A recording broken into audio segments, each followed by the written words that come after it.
This episode is about Death Valley, Part 1, and I'd like to welcome you to the 5 Steps to Solo Travel Guide.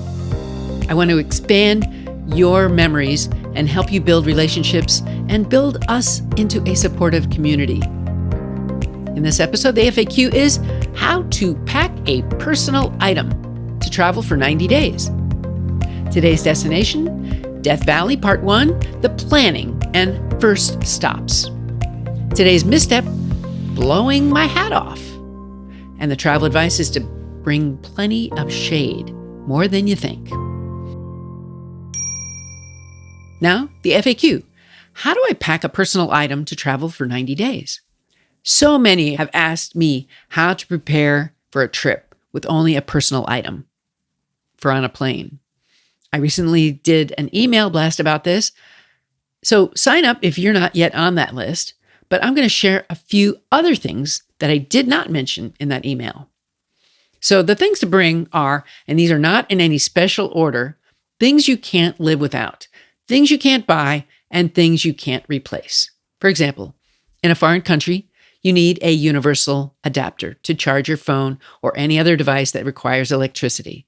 You also need your phone, a charger, earbuds, and a backup power source or battery. Next, you're going to need your personal hygiene and health items. At minimum, a comb and a toothbrush. Afterward, you need some deodorant and nail clippers, creams and lotions, soaps and tissue. You need essential health, vitamins, drugs, mouth guard, health supplies that you can't buy anywhere that you're going. And a mini first aid kit can include things like Band-Aids, antiseptics, cough drops, and pills for minor health issues. Now, you're also going to need clothing. So depending on the weather you're going to face on the way there and once you arrive. So try to limit to 1 pair of slacks, 1 set of shoes, and enough undergarments and socks for at least a week so you don't have to wash clothes so often. If it's cold, you'll need a jacket, coat, gloves, and scarf. I took a 90-day trip. The first 75 days were warm. I bought the warm clothes from a charity shop. I wore them and left them behind with friends that I met along the trip, so I didn't have to carry them home. I tried to help the planet and save some money too. My personal item is a backpack that fits about 50 milliliters in space, and I packed it to be about 14 pounds altogether. I didn't overstuff it, but I also carry with me food and items that I need on the plane. Of course, if you're on a road trip, you can bring whatever you want, so bring it. But when you're traveling with a personal item, that's different. So listen to more packing advice in the next episode too. So now let's get on with the destination. Planning the visit. We're going to talk about Death Valley, California on a solo road trip. I'll tell you how I planned, how I took action, and how I created the memories. So planning is half the fun, right? I spent several weeks outlining my travel ideas and organizing where I would stay. But I had a false start. I was going to go directly from Phoenix on January 1st, but then I decided that was not a good plan. So I went home and after much research, replanned. I really hadn't thought this through well enough, so I investigated more about what I wanted to do. What kind of research did I do? Well, I got out library books, travel videos, and I talked to friends about what they did when they went to Death Valley. That was a start. I used maps and distances to look up hotels in the area. I booked some Airbnbs in both Las Vegas and Pahrump, Nevada, and I made a list of the places that I found in a guidebook on road trips in California. I spoke to friends who have been there many times, especially because I was driving an EV. I needed to be sure that there were charging spots to limit my range anxiety. For the last 2 years, I've driven the Tesla 3.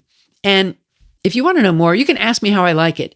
I believe it's helping the environment even in a small way. So this trip started with a business conference in Las Vegas.